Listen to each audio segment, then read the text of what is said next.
Yo, I told you about Elisa being a badass bitch. She just like flying all over the place, like just shooting these origamis like they're absolutely nothing. Like these guys just don't give a shit. It's like gravity, what's that? Oh, I'm just gonna shoot everything because I'm a new type. Like apparently new types are just like honestly, it's just these unstoppable fucking forces that just like sheer awesomeness apparently. But like when we get to see from like this, because this entire episode took place on a plane. I kid you not, the entire premise of this episode was like we're gonna go be on a plane. We're gonna get Elisa out of there. What's this? Elisa doesn't need our help because she's just decided to take on an entire army of like these little flying origamis. It's like, oh, let's go and help her. And you're thinking, why isn't she refusing help? Is it because she's like tsundere? So he's like, oh, I don't need your help or anything like that. And there wasn't too much like dialogue or even story or even sound, to be honest, in this episode. And I feel like that's one of the issues that God Eater has a bit a hard time doing. It's just like it feels like it's focusing too much on like,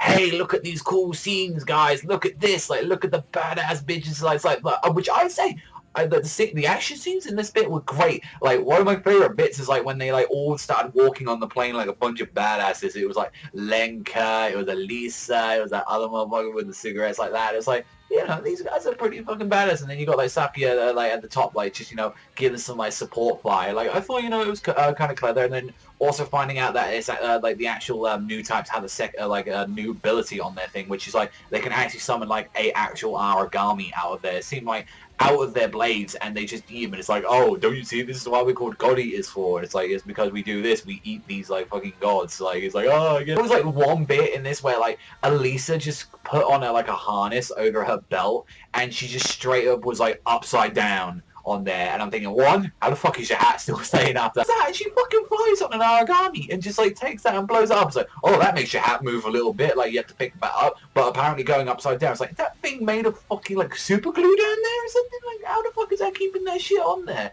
And it's like, you know, like I said, it was very well done. Like the flight choreography, it's fucking amazing. That's something that UFO can really do. But like I said, really is struggling with those stories because we mean with Elisa, it's shown that, you know, obviously it seems like she don't trust people like that, and the main reason why she didn't want to go with the guys is because there were actually injured people on that ship. They're like just straight on there, and it was like Lenka was just like, oh, I'm just gonna be the cool guy, let's help them. And it's like, you know, all of them teamed up, and I said it was a really cool fight. There was like one bit where like the two were like pointing their swords at each other, and then they slashed like the origamis behind each other. I was like, that's some sick shit. Like that's like everything that wasn't anything to do with story or anything like that was fucking cool. Don't get me wrong.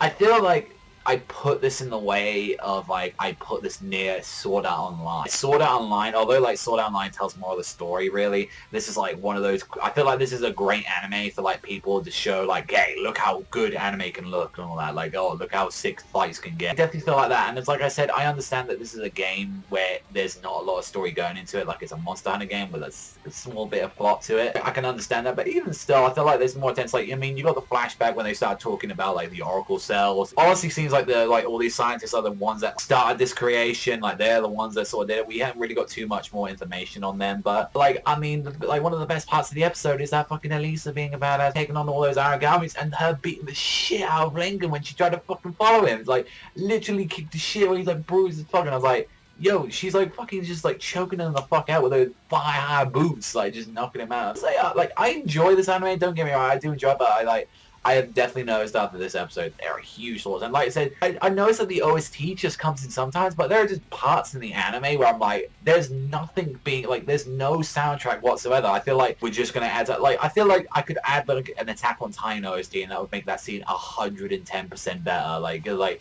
if there was something like being portrayed, because music portrays a lot of things in anime like that. Let's just, like, regardless of what, say, like, you have a really, like, cool-ass moment in, like, Attack on Titan, like, if they're learning how to, like, you know, use the maneuver gear. The reason why that show works so well, it had a badass opening, which this show does as well. Also had, like, really great OSTs, like, you know, it had, like, you know, it's like a nightmare, you know, like, Reluctant Heroes and stuff like that. A bunch of other songs on there. That's why it works so well. I feel like that's one of the key things that the series is forgetting. It's like, I mean, it looks great, that's what I said, and I keep fucking saying like a broken record to that shit. Like I said, I feel like God Eater needs to do, like, after 4 like episodes or so, like when it gets to that point, like it's gonna have to really step its game up with more like story progression. Like at the moment it's just introducing characters and say, hey, look at these badass characters. And yeah, they're badass, but I need more than just like they're doing cool things. I need to, you know, give a reason to care about these characters, you know? So I did like this episode. I did think like it looked insanely like the best looking one out of the series so far.